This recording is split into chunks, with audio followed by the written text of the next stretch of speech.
ಇವತ್ತು ನಾವು ಆರ್ಗ್ಯುಮೆಂಟ್ ಮಾಡಿರೋದು ಕಂಪ್ಲೇಂಟ್ ಅಕ್ಸೆಪ್ಟ್ ಮಾಡಬೇಕು ಅಂತ.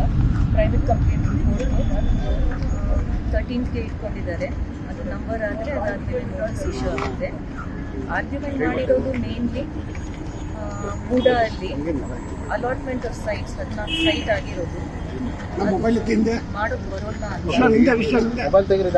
ಅಕ್ವಿಸಿಷನ್ ಮಾಡಿರೋದು ಏರಿಯಾ ಬೇರೆ, ಅಲೋಕೇಶನ್ ಆಫ್ ಸೈಟ್ಸ್ 14 ಸೈಟ್ಸ್ ಕೊಟ್ಟಿರೋದು ಬೇರೆ ಕಡೆ, ಅದು ಮಾಡೋಕ್ಕೆ ಬರಲ್ಲ. ನಂಬರ್ 1.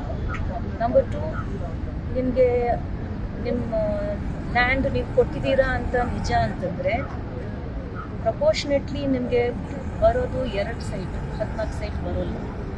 ನಂಬರ್ 3, ಅವ್ರಿಗೆ ಆ ಓನರ್ಶಿಪ್ಪು ಎಲ್ಲಿಂದ ಬಂತು, ಟ್ರೇಸಿಂಗ್ ಆಫ್ ಟೈಟಲೇ ಇಲ್ಲ. ಅಕ್ಯೂಸ್ ನಂಬರ್ 4 ನಾವು ಹಾಕಿರೋದು ದೇವರಾಜು ಅಂತ. ಅವ್ರಿಗೆ 2 ಬ್ರದರ್ಸ್, ದೇವರಾಜು ಅವ್ರ ಇನ್ನೊಬ್ಬರು ಬ್ರದರು ಮೈಲಾರಯ್ಯಗೆ ಅವರು ರೆಲಿಂಕ್ವಿಶ್ಮೆಂಟ್ ಡೀಡ್ ಅಂತ ಕೊಟ್ಬಿಟ್ಟಿದ್ರು. ಸೊ ಯಾರಿಗೂ ಅಲ್ಲಿ ಹಕ್ಕಿಲ್ಲ. ಸಡನ್ನಾಗಿ ಡೆಪ್ಟಿ ಚೀಫ್ ಮಿನಿಸ್ಟರ್ ಆಗುವಾಗ ದೇವರಾಜು ಮುಖಾಂತರ ಒಂದು ಅರ್ಜಿ ಕೊಟ್ಟು ಇದು ನಮ್ಮ 3 ಎಕರೆ ನಮ್ಮದು, ನಮಗೆ ಅಕ್ವಿಸಿಷನ್ ಬೇಡ, ನಮಗೆ ಲ್ಯಾಂಡ್ ವಾಪಸ್ ಕೊಡಿ ಅಂತ ಹಾಕಿ ಮೂಡಾ ಅವರು ಅದನ್ನು ಮಾತ್ರ ಡಿನೋಟಿಫೈ ಮಾಡ್ತಾರೆ. ಆಲ್ರೆಡಿ ಫೈನಲ್ ನೋಟಿಫಿಕೇಶನ್ ಆಗೋಗಿದೆ. ಸೈಟ್ಸ್ ಎಲ್ಲ ಬೇರೆಯವ್ರಿಗೆ ಅಲಾಟ್ಮೆಂಟ್ ಆಲ್ರೆಡಿ ಆಗೋಗಿದೆ. ಈ ಏರಿಯಾದು ಸ್ಪೆಸಿಫಿಕಲಿ ಆಲ್ರೆಡಿ ಬೇರೆಯವ್ರಿಗೆ ಮಾಡಿಬಿಟ್ಟಿದ್ದಾರೆ.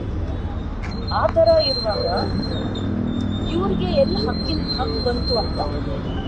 ಇನ್ನೊಂದು, ಒಂದು ಕಡೆ ಡಿನೋಟಿಫಿಕೇಶನ್ ಮಾಡಿ ಅಂತ ಹೇಳಿ ಡಿನೋಟಿಫೈ ಮಾಡಿ ಲ್ಯಾಂಡ್ನ ಅಗ್ರಿಕಲ್ಚರಲಿಂದ ನಾನ್ ಅಗ್ರಿಕಲ್ಚರಲ್ ಪರ್ಪಸ್ಗೆ ಕನ್ವರ್ಷನ್ನು ಮಾಡಿಕೊಂಡು ಸಡನ್ನಾಗಿ ಪವರಲ್ಲಿ ಇಲ್ಲ ಇರುವಾಗ ಏನು ನಡೆಯಲ್ಲ. ತಿರ್ಗಾ ಏನಾಗುತ್ತೆ, ವಾಪಸ್ ಬಂದ ಮೇಲೆ ಸಡನ್ನಾಗಿ ಆಯಿತು ನಮಗೆ ಡಿನೋಟಿಫಿಕೇಶನ್ ಬೇಡ, ನಮ್ಮ ಲ್ಯಾಂಡನ್ನ ನೀವು ತೊಗೊಂಡಿದ್ದೀರಲ್ಲ, ನಮಗೆ ಕಾಂಪನ್ಸೇಷನ್ ಸೈಟ್ಸ್ ಕೊಡಿ ಅಂತ. ಒಂದು ಕಡೆ ನೀವು ಹೇಳ್ತೀರಾ ಡಿನೋಟಿಫಿಕೇಶನ್ ಆಗಿದೆ ಅಂತ, ಇನ್ನೊಂದು ಕಡೆ ಹೇಳ್ತೀರಾ ನೀವು ಆಲ್ರೆಡಿ ಅಕ್ವೈರ್ ಮಾಡಿಬಿಟ್ಟಿದ್ದೀರಾ, ಸೊ ನಮಗೆ ಕಾಂಪನ್ಸೇಟರಿ ಸೈಟ್ಸ್ ಕೊಡಿ ಅಂತ. 50-50 ಸ್ಕೀಮಲ್ಲಿ 50-50 ಸ್ಕೀಮ್ ಆಮೇಲೆ ಅವರೇ ವಿಡ್ರಾ ಮಾಡ್ಕೊತಾರೆ. ಸೊ ಈ 14 ಸೈಟ್ ಬರೋದಿಲ್ಲ. ನಿಮಗೆ ನಿಜವಾಗ್ಲೂ ಹಕ್ಕಿದ್ರೆ 2 ಸೈಟ್ ಬರುತ್ತೆ, ಹಕ್ಕಂತೂ ಇಲ್ಲ, ಯಾಕಂದರೆ ಟ್ರೇಸಿಂಗ್ ಆಫ್ ಸೈಟ್ ಇಲ್ಲ. So entire proceeding for MUDA ಅವರು ಹೆಂಗೆ ಆರ್ಡರ್ಸ್ ಮಾಡಿದ್ದಾರೆ, ಅರ್ಜಿ ಹೆಂಗೆ ಕೊಟ್ಟಿದ್ದಾರೆ, ಬ್ಯಾಕ್ ಡೇಟ್ ಆರ್ಡರ್ ಆಗುತ್ತೆ, ಸಬ್ಸಿಕ್ವೆಂಟ್ ಅರ್ಜಿ ಆಗುತ್ತೆ, ಇವೆಲ್ಲ ದಾಖಲೆ ಕೊಟ್ಟಿದ್ದೀವಿ. Based on all the papers that have been submitted, the documents that have been submitted. ನನಗೆ ಹಕ್ಕಿದ್ರೇ ನಾನು ನಿಮಗೆ ಗಿಫ್ಟ್ ಡೀಡ್ ಮಾಡ್ಬೋದು, ನನಗೆ ಹಕ್ಕೇ ಇಲ್ಲ ಅಂತಂದರೆ ಗಿಫ್ಟ್ ಡೀಡ್ ಎಲ್ಲಿಂದ ಬರುತ್ತೆ. ಸೊ ದೇವರಾಜು ಅವ್ರು ಏನು ಮಾಡ್ತಾರೆ, ಆನರಬಲ್ ಚೀಫ್ ಮಿನಿಸ್ಟರ್ ಅವ್ರ ಬ್ರದರ್ ಇನ್ ಲಾಗೆ ಅವರು ಸೇಲ್ ಮಾಡ್ತಾರೆ. ಅವ್ರೇನು ಮಾಡ್ತಾರೆ, ಅವರು ಅವ್ರ ಸಿಸ್ಟರ್ಗೆ ಕೊಡ್ತಾರೆ. ಸಿಸ್ಟರ್ ಈಸ್ ನನ್ other than the wife of the honourable chief minister. So ಈ ಲಿಂಕ್ನ ನಾವು ತೋರಿಸಿದ್ವಿ ಕೋರ್ಟ್ಗೆ. ಅದನ್ನು ಈಗ ದಾಖಲೆ ಎಲ್ಲ ನೋಡಿದರೆ ಇಟ್ ಇಸ್ ವೆರಿ ಕ್ಲಿಯರ್. ಆ ಟೈಟಲ್ ಸೇಲ್ ಡೀಡ್ ಅವರು ದೇವರಾಜು ಮಾಡುವಾಗ ದೇವರಾಜು ನನ್ಗೆ ಹೆಂಗೆ ಈ ಪ್ರಾಪರ್ಟಿ ಬಂತು ಅಂತಾನೂ ಹೇಳಿಲ್ಲ ಅದರಲ್ಲಿ. ಸೊ ಟ್ರೇಸಿಂಗ್ ಆಫ್ ಟೈಟಲೇ ಇಲ್ಲ ಅದರಲ್ಲಿ. So sale deed fair dates ಇಲ್ಲ ಅದರಲ್ಲಿ. ಸೊ ಕೋರ್ಟ್ಗೆ ನಾವು ಒಂದೊಂದಾಗಿ ನಾವು ಎಲ್ಲ ಎಸ್ಟಾಬ್ಲಿಷ್ ಮಾಡ್ಕೊಂಡು ಹೋಗಿದ್ವಿ. Court gives a PCR numbering on 13th, then the case will proceed.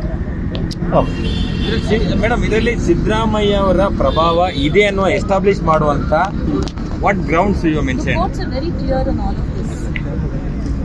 You don't need an official letter from the Honorable Chief Minister stating do this or do that to show that he has a role. If the wife of somebody in power has utilized the person's power and gained illegally by that, then it also shows that there is illegal gratification there. Number 2, she is a housewife, she does not earn on her own. So then, where does all of this come from? Adike naan ಏನು ಹೇಳ್ತಿರೋದು, ಅವ್ರದ್ದು direct roll establish ಮಾಡೋಕ್ಕೆ ಬೇಕಾಗಿಲ್ಲ. Courts are very clear. ಹೆಂಡತಿಯಾಗಿ ನೀವು ನಿಮ್ಮ husband ಪವರಲ್ಲಿ ಇರುವಾಗ ನೀವು ಏನಾದರೂ ಬೆನಿಫಿಟ್ ಮಾಡ್ಕೊಂಡ್ರೆ ಅವ್ರಿಗೂ ಬೆನಿಫಿಟ್ಟೇ. ಸೊ ಇಂಡೈರೆಕ್ಟು ಡೈರೆಕ್ಟು ರಿಲೇಷನ್ಶಿಪ್ ನಾವು ಎಸ್ಟಾಬ್ಲಿಷ್ ಮಾಡಿಕೊಂಡ್ರೆ ಅಷ್ಟು ಸಾಕು. ಸಿಎಂ ಮೇಲೆ ಅಲಿಗೇಷನ್ಸ್ ಬಟ್ ಈ ಫ್ರಾಡ್ ಸೇಲ್ ಡೀಲ್ ಇದು ನ್ಯೂಸ್ ಫಸ್ಟ್ ನಿರ್ಭೀತಿಯಿಂದ ನಿಮ್ಮ ಪರವಾಗಿ.